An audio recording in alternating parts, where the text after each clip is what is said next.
Me contestan si pueden ver, por favor, y si también ven mi cursor acá cuando yo muevo, para que yo les pueda ir indicando. Sí se ve. Sí, Súper, muchas gracias.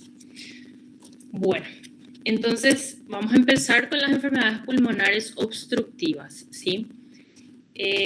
Las enfermedades pulmonares obstructivas, nosotros tenemos el enfisema, la bronquitis crónica, el asma y las bronquiectasias.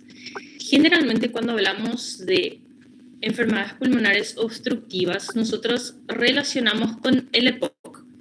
Y aunque el EPOC sea una enfermedad, engloba varios trastornos o patrones, por así decir, que sería principalmente el enfisema y la bronquitis crónica. Vamos a ir viendo todo eso. Entonces, la principal causa del EPOC es el humo del tabaco, o sea, el hábito del tabaquismo sí o sí generalmente induce al EPOC. Tenemos dos entidades dentro del EPOC, que son el enfisema y la bronquitis crónica. Son básicamente la misma cosa, pero viendo desde ángulos distintos. Entonces, cuando nosotros hablamos de enfisema, son más bien características microscópicas de las células, y cuando hablamos de una bronquitis crónica es más bien el lado clínico, pero la causa es la misma, que es principalmente el tabaquismo, y ambos terminan en una respuesta inflamatoria crónica que conduce a una obstrucción. Entonces, el enfisema es principalmente una patología de las vías respiratorias distales. Afecta principalmente los acinos. ¿Qué es lo que ocurre? Una destrucción de las paredes alveolares. Y ahí es donde se forman estos espacios aéreos que nosotros vamos viendo. Existen 4 tipos de enfisema. Los que son más principales o los que producen una clínica más importante es el centroacinar y el panacinar. De este lado vemos el enfisema centroacinar. ¿Qué es lo que podemos saber sobre este tipo de enfisema? Que es el que se relaciona principalmente con el hábito tabáquico.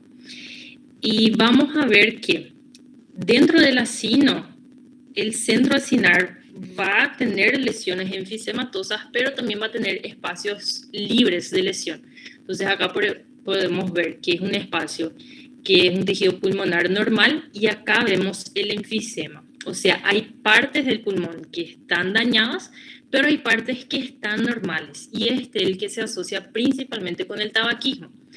Por otro lado, tenemos el panacinar, que es el que se relaciona principalmente con el déficit de alfa-1 antitripsina.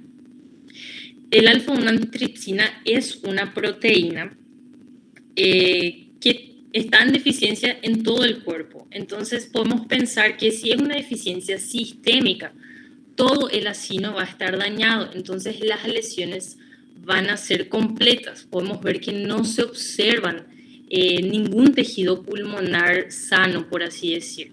Mientras que cuando es por tabaco, sí hay partes pulmonares sanas, porque podemos asociar que como el tabaquismo es algo externo, va a venir de afuera, va a dañar ciertas partes nomás. Sin embargo, lo que es sistémico va a dañar todo por completo.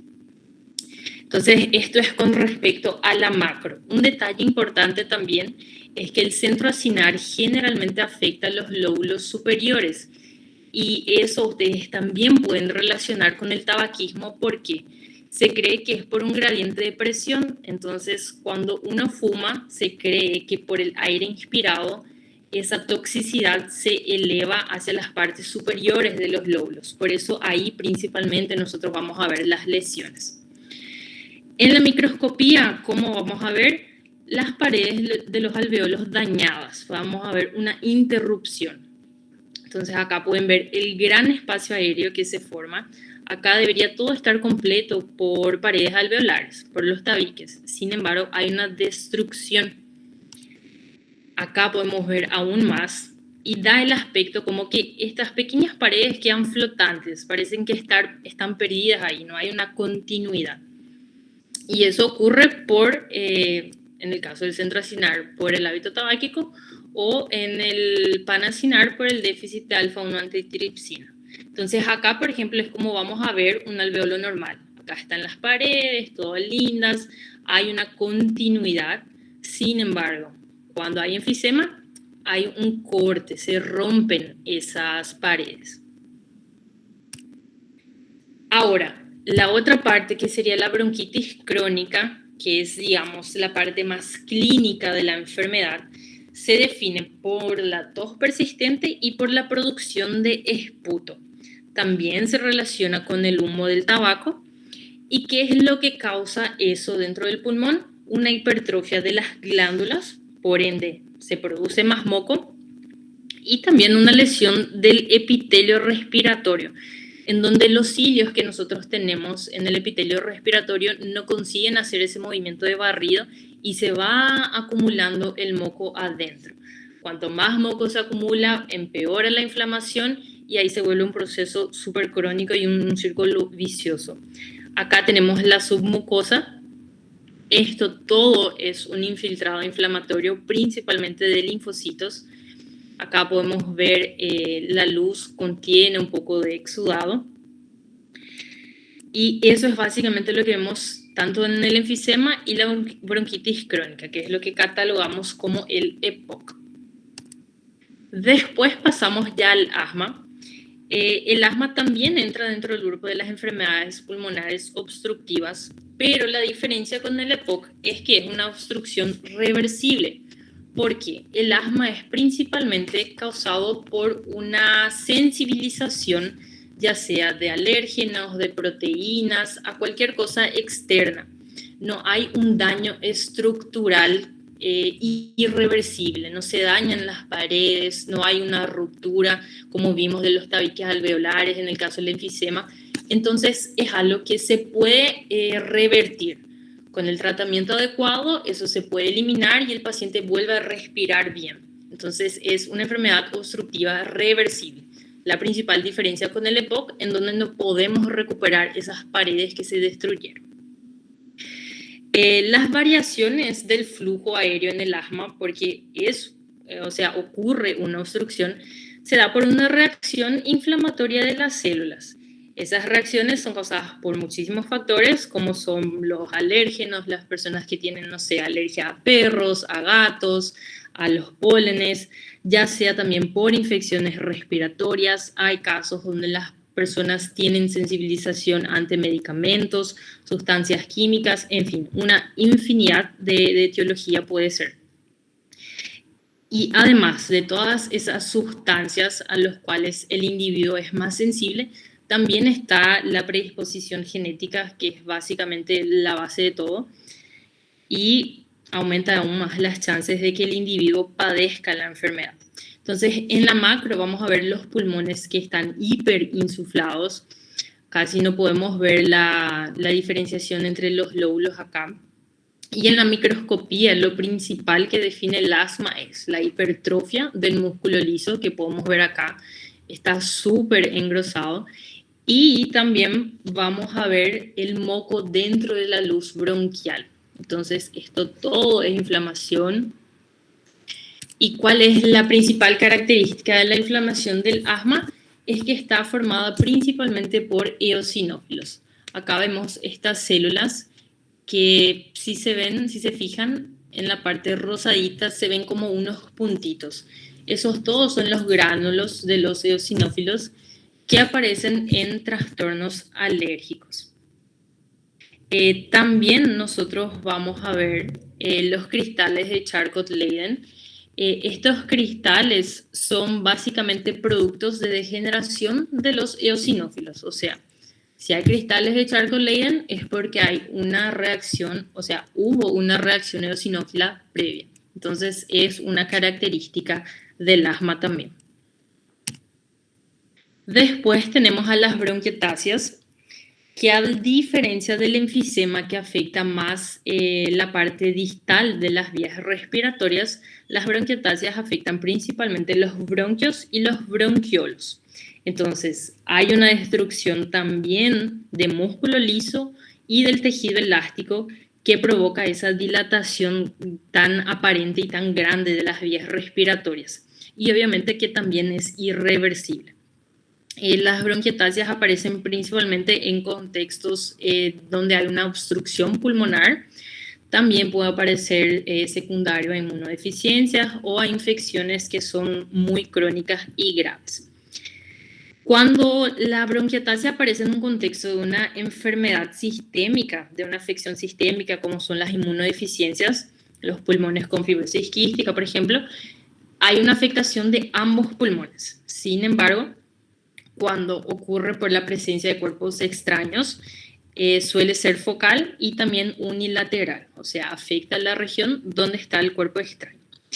En la macroscopía nosotros podemos ver las grandes dilataciones que se producen. Acá se ve un súper hueco, acá también las vías están súper dilatadas, donde hay la destrucción de las paredes y también de la musculatura. En los pulmones normales, en situaciones normales, los bronquios casi no están cerca de la periferia del pulmón, o sea, de la pleura. Entonces, cuando hay la bronquiectasia, si llega hasta acá es porque es un proceso muy crónico y es como que los espacios de dilataciones se fueron acumulando con el tiempo y se van alargando hacia la periferia, llegando cada vez más cerca de la pleura. En la micro, o sea, acá seguimos con la macro, acá podemos ver que hay una afectación principalmente de los lóbulos inferiores en casos de afectaciones sistémicas. Acá un corte medial, vamos a ver cómo están súper dilatados, acá súper cerca de la pleura. Y en la microscopía, ¿qué vamos a ver? Una dilatación de la luz bronquial, acá podemos ver. Y ya en un poco más cerca, vamos a ver la presencia del infiltrado inflamatorio, toda en esta parte. Vemos que son principalmente linfocitos, o sea, es un proceso crónico. Acá podemos ver que tenemos todo el epitelio respiratorio, sin embargo acá se produce una interrupción, o sea, también producen una ulceración. Y todo eso es consecuencia de la inflamación crónica que está presente en estos procesos. Bueno, eso fue un pantallazo súper rápido de lo que sería la parte de las enfermedades obstructivas. Ahora vamos a hablar ya más bien de las infecciones pulmonares, la parte de neumonías. La idea es decir los puntos principales, digamos así, para que ustedes vean la lámina y bueno, sepan más o menos ubicarse en dónde están, qué están viendo y en qué pensar.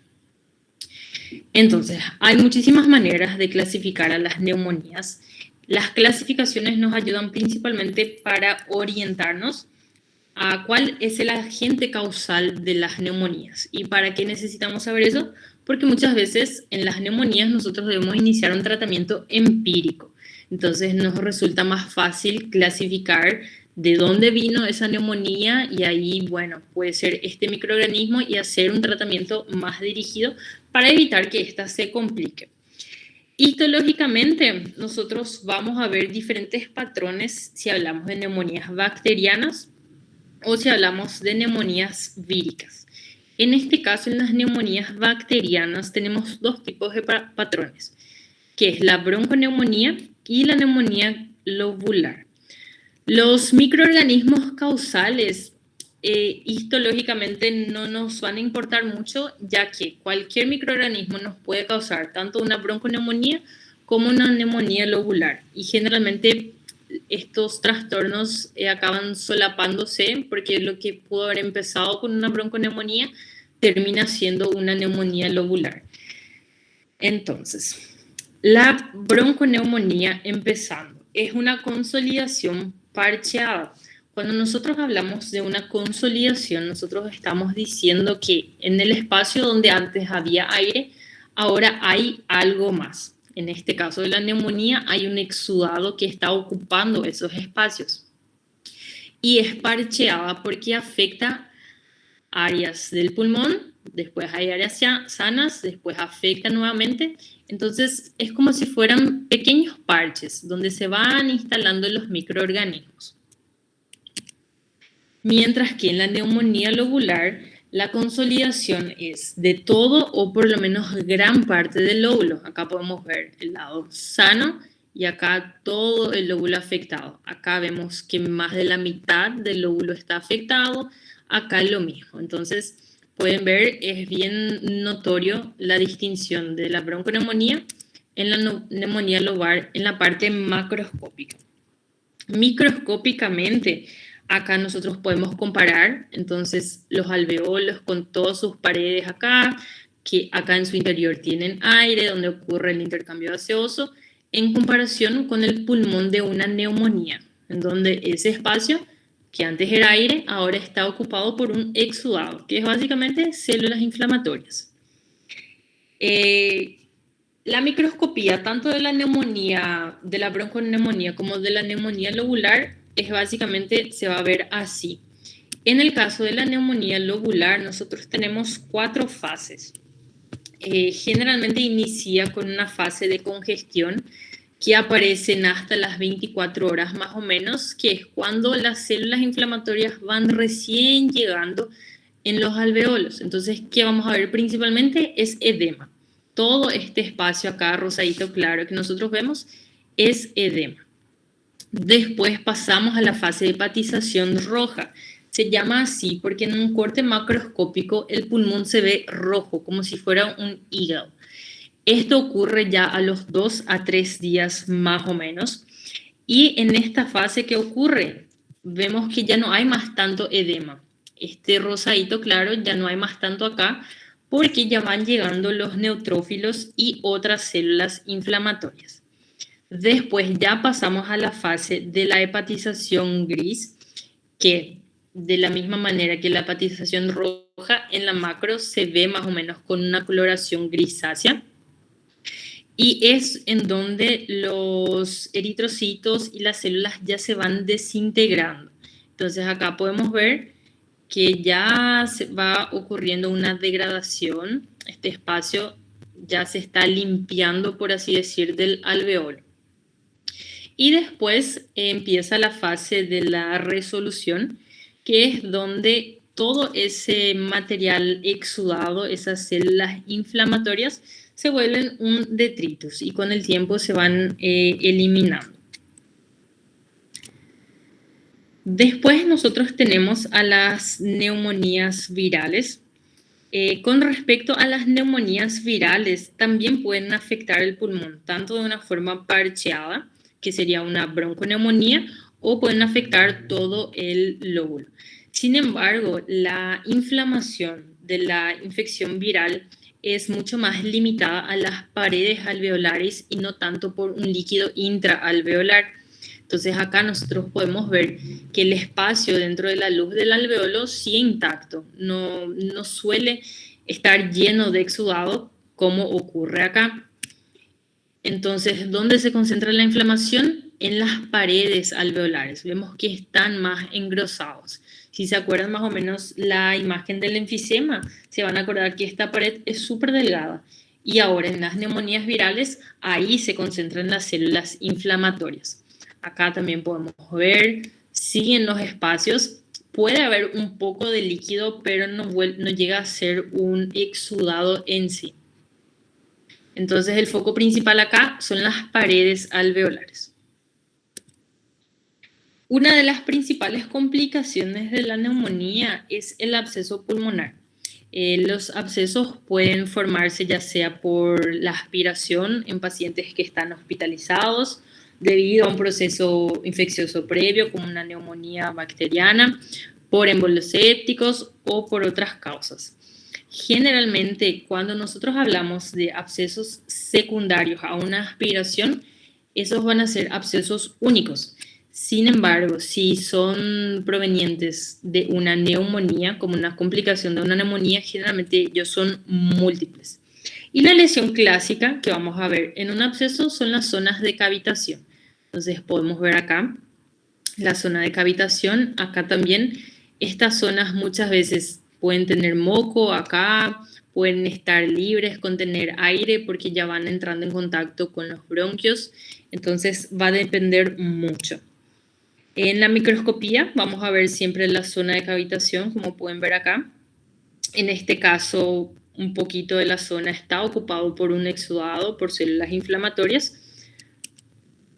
Acá también vemos el parénquima pulmonar sano, los alveolos, la luz, y acá vemos la zona de cavitación, el absceso, que está lleno de material purulento. Acá podemos ver la distinción entre lo que sería el pulmón sano y acá lo que serían las células inflamatorias de este absceso. Bueno, después tenemos la infección por citomegalovirus, que generalmente afecta a pacientes inmunocomprometidos, que es lo que vamos a ver principalmente en la microscopía. Es un patrón de neumonía viral, o sea, hay mayor afectación de las paredes alveolares. Acá podemos ver que la luz está ocupada por algunas células, pero la mayor inflamación se ve en las paredes alveolares. Nosotros podemos ver las células multinucleadas con las inclusiones del citomegalovirus en su interior. Y por último tenemos a la neumonía por el neumocistis, que también produce un patrón de neumonitis intersticial. Podemos ver acá los tabiques engrosados. También es una infección que aparece principalmente en inmunodeprimidos, mayoritariamente en pacientes con SIDA. Generalmente afecta a los pacientes con SIDA porque la magnitud de la enfermedad depende justamente del número de linfocitos CD4. Entonces los pacientes con SIDA generalmente tienen pocos niveles bajos de CD4, entonces son los más vulnerables a este tipo de infecciones. En la micro vamos a ver entonces todos estos espacios alveolares llenos, los tabiques engrosados, y si usamos una tinción de plata nosotros podemos ver los microorganismos dentro de esos exudados. Y eso fue todo, fue el repasito super flash. No sé si tienen alguna duda, me pueden preguntar, vamos a aclarar. La idea es esa, de que ustedes puedan reconocer las principales características de cada enfermedad para que al momento que vean la lámina sepan más o menos guiarse.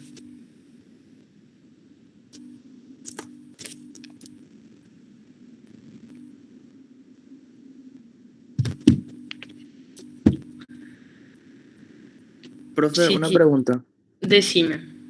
Estas láminas vamos a tener disponible en el laboratorio también unos similares para observar, ¿verdad? ¿O no? Yo tengo entendido que sí. Obviamente no van a ser las mismas, ¿verdad? Pero sí, la mayoría de las enfermedades creo que tenemos disponible en el laboratorio. De igual manera, yo vi que en el Classroom el profesor les dejó algunas páginas web que serían del laboratorio virtual de microscopía, que es de ahí donde yo saqué la mayoría de esas láminas. Entonces son un poco más nuevas, están mejores hechas, digamos así, y les va a facilitar. Ah, bueno, profe, gracias. De nada.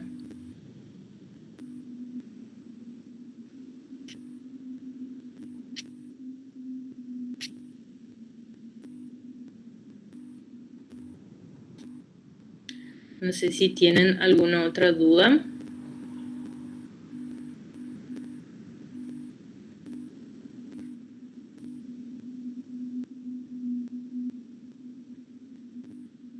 No, profe, todo muy claro. Súper bien.